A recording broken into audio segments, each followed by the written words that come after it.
Welcome to the first ever KH230 Basic Knitting Machine video series. Okay, as promised, we are starting the KH230 videos today.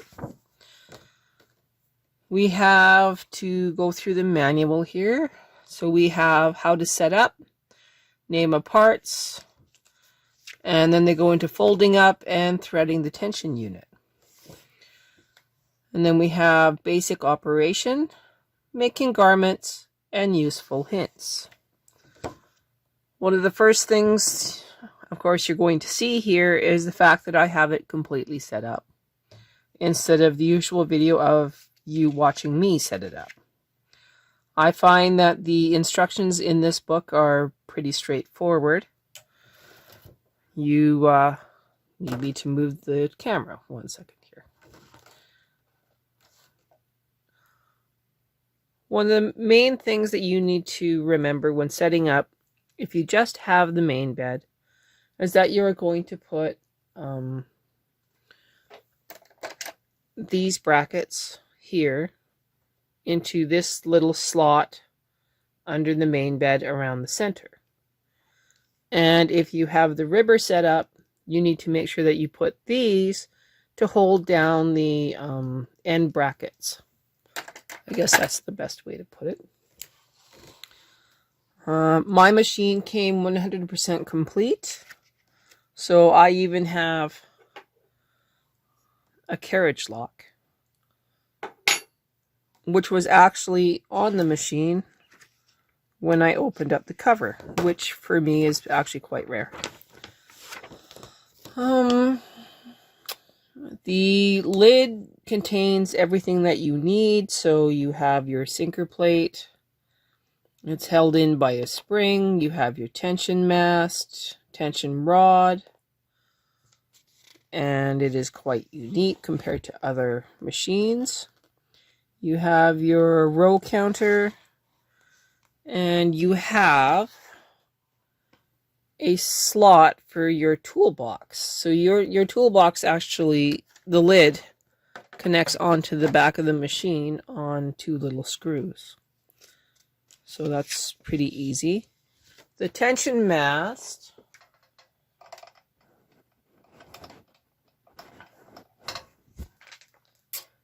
is one of the unique and the brother ones. It is not your regular mantis style head. It is just a box where you thread the yarn into. The rear guide, mine is loose, and I seem to keep it that way. So mine, I think I should probably tighten that screw and nut, but I keep mine free floating, I guess is the way to put it. Here you can see how the mast head is connected. What else do we need to talk about? Okay, well, I guess we can talk about the parts now. Okay, so the manual page 5 talks about the parts. So we have a tension dial, a row counter tripper, carriage handle, change lever,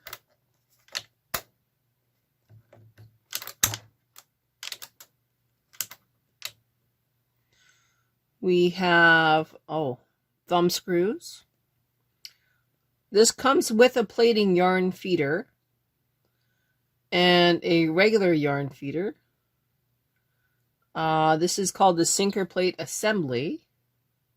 We have cam levers, and we have a knit leader tripper. So that's pretty cool. So that trips the row count, and this is for the knit leader. Main body, that's pretty straightforward. Carrying case, pretty straightforward. The tools, I'm just going to use the tools from my KH260 but they're actually sitting here in the toolbox. I just don't move them. If you're lucky, you might actually have the stitch measure scales for the knit leader, and you might also have the proper knit leader brackets. I have lost mine, so I sold them in bulk to someone else. I wasn't even thinking. My bad. Another thing that you will have with your machine is the cast-on comb. And that is usually inside the machine. I have 1/2 of it in the machine right now. I'm not sure where the other half is. This goes into how to fold it up and put it away. Well, we're definitely not going to put it away. But we are going to thread the tension unit. So let me prep my yarn, and then I'll show you that unique tension mast and how it works.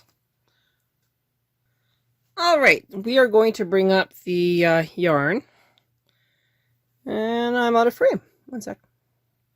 Okay, so the first thing that we're going to do is we're going to put the yarn into the knot preventer, and then we will bring it into the top slot, wrap it around. Not sure if I'm actually in there. No, I think I am. Yep, I am. And then you grab the giant mantis spring or tension spring, and now it is loaded. There is no adjusting these. They just free float, which is one of the things that I found very unnerving when it comes to using this machine.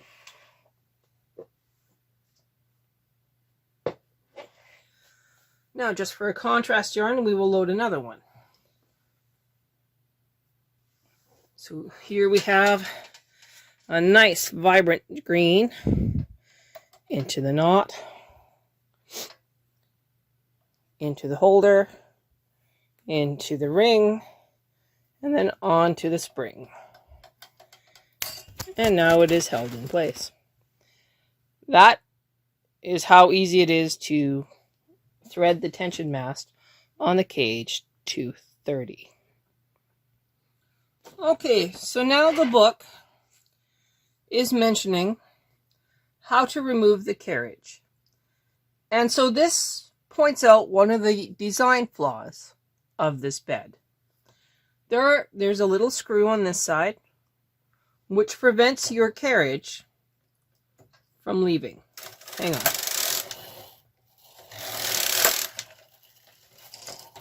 So it stops your carriage from leaving the bed. You have to pick up your carriage to clear that crazy little bolt. I suggest removing your sinker plate, and then you can pick it up fully and remove it.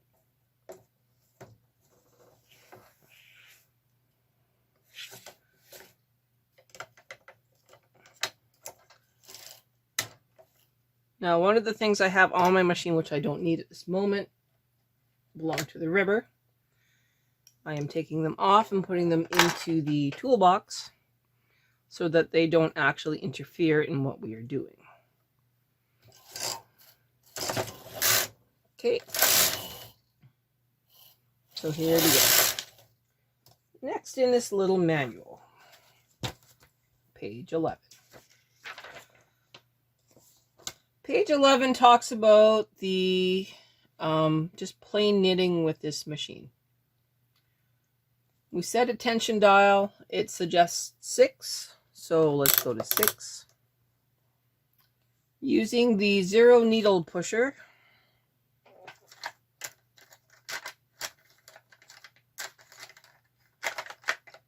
okay, 0 needle pusher. it wants us to bring forward 40 needles to B position. So 20 left and 20 right.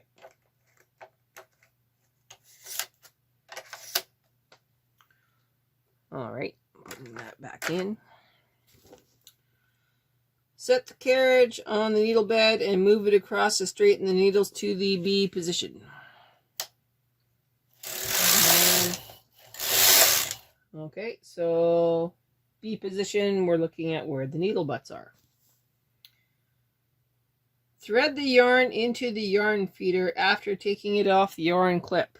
Well, that's pretty straightforward.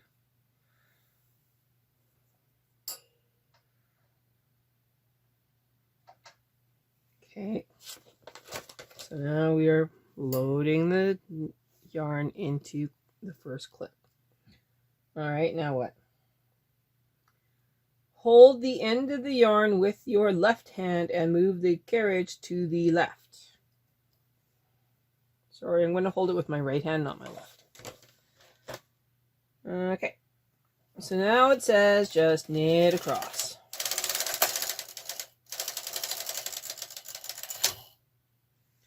And as you can see, what always happens is your stitches are now weird. Okay, moving the camera. Okay, so we have now knit across. All of these stitches are live. And now it wants us to put on the cast on comb. Sorry, I'm not using the one that came with the machine. I have this one out already, so we're just going to use it.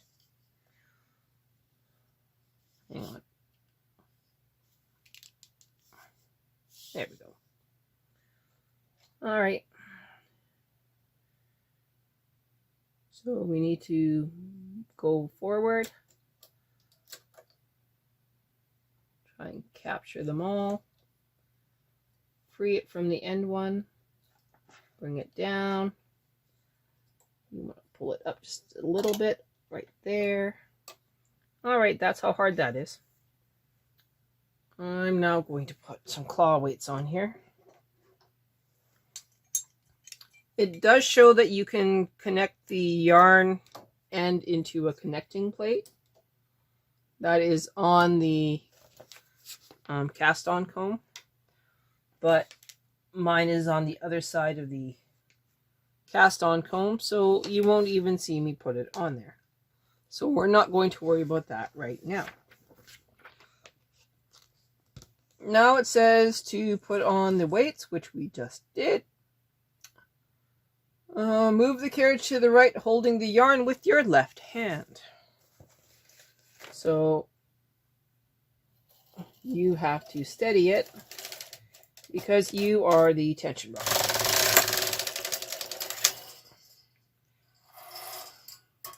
And of course, there's no tension still on the yarn. So it, of course, pulls with the nature of the yarn. Boy, oh boy, isn't that fun. The row counter, it's actually showing you which direction, even though there's arrows on it, that you need to turn it to make it go back to 0. Boy. Okay. This book is actually showing you